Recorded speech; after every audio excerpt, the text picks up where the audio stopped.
ছাত্র গণ অভ্যুত্থানের পর কিশোরগঞ্জে বিএনপির এ গণসমাবেশ। 10 বছর পর সুযোগ পেয়ে দলে দলে সমাবেশে অংশ নেন নেতাকর্মীরা। নানা প্লাকার্ড, ফেস্টুন নিয়ে স্লোগানে স্লোগানে মুখর করে তোলে তারা। সমাবেশে ভার্চুয়ালি যুক্ত হন বিএনপির ভারপ্রাপ্ত চেয়ারম্যান তারেক রহমান। বলেন, মানুষের অধিকার প্রতিষ্ঠায় কোনো ভুল করা যাবে না।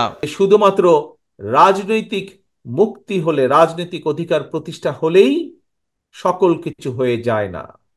রাজনৈতিক ক্ষমতা অর্জন, রাজনৈতিক অধিকার প্রতিষ্ঠা, পাশাপাশি আমাদেরকে বাংলাদেশের মানুষের অর্থনৈতিক মুক্তির সংগ্রামেও জয় যুক্ত হতে হবে।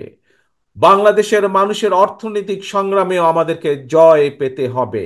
তাহলেই একমাত্র আমরা আমাদের যে আন্দোলন, সেইটির কাঙ্ক্ষিত লক্ষ্যে আমরা পৌঁছতে সক্ষম হব। প্রিয় ভাই বোনেরা, বাংলাদেশ, আমি বিশ্বাস করি দৃঢ়ভাবে, আমার সাথে বাংলাদেশের বহু লক্ষ কোটি মানুষ বিশ্বাস করে, বিশেষ করে আজকের তরুণ প্রজন্মের যারা সদস্য, তারা সকলেই বিশ্বাস করেন কি, যে এই বাংলাদেশটি এবং বাংলাদেশের মানুষ একটি সম্ভাবনাময় জাতি। এই বাংলাদেশ একটি সম্ভাবনাময় দেশ। শুধু প্রয়োজন সঠিক পরিকল্পনা, শুধু প্রয়োজন সঠিক নেতৃত্বের। শুধু রাজনৈতিক অধিকার প্রতিষ্ঠাই নয়, অর্থনৈতিক মুক্তি অর্জনে সবাইকে ঐক্যবদ্ধভাবে কাজ করার আহ্বান জানান তিনি।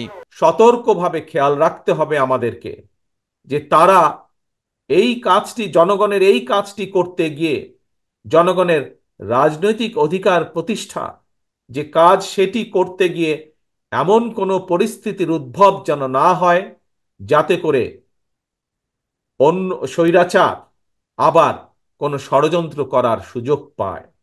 স্বৈরাচারের প্রেতাত্মারা বসে নেই, তারা তাদের ষড়যন্ত্রকে অব্যাহত রেখেছে। গণতন্ত্রের পক্ষের সকল রাজনৈতিক দল, গণতন্ত্রের পক্ষের প্রতিটি মানুষকে আজ সতর্ক থাকতে হবে, সজাগ থাকতে হবে।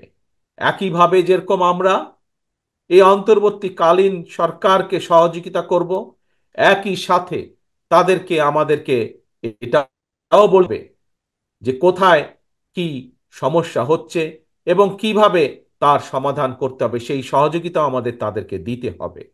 জনগণের ভোটে নির্বাচিত সরকারি উন্নয়ন পরিকল্পনা বাস্তবায়ন করবে। বিএনপি ক্ষমতায় গেলে গ্রামের প্রতিটি পরিবারকে ফ্যামিলি কার্ডের মাধ্যমে সহায়তার প্রতিশ্রুতিও দেন তারেক রহমান। নিয়াজ মুর্শিদ, দেশ টিভি, ঢাকা।